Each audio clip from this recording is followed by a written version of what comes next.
فعالیت‌ها. مارتا چه کار می کند؟ مارتا چه کار می کند؟ او در اداره کار می کند. او در اداره کار می کند.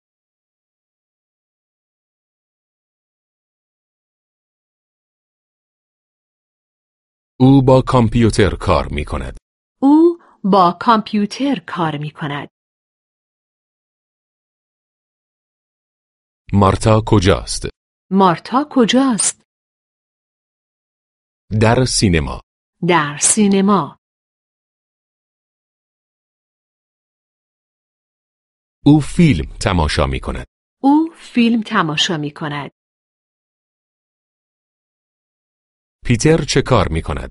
پیتر چه کار می کند؟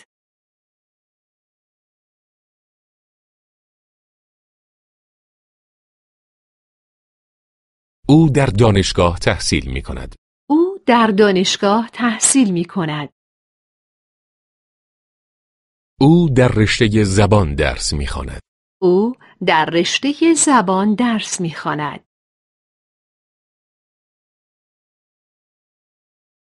پیتر کجاست؟ پیتر کجاست؟ در کافه. در کافه.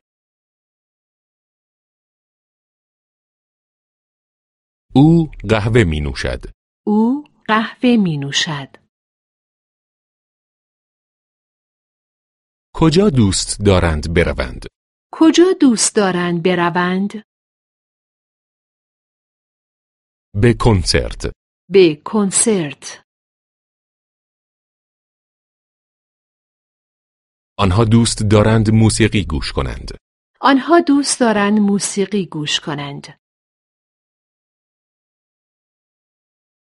آنها کجا دوست ندارند بروند؟ آنها کجا دوست ندارند بروند؟ به دیسکو. به دیسکو. آنها دوست ندارند برقصند.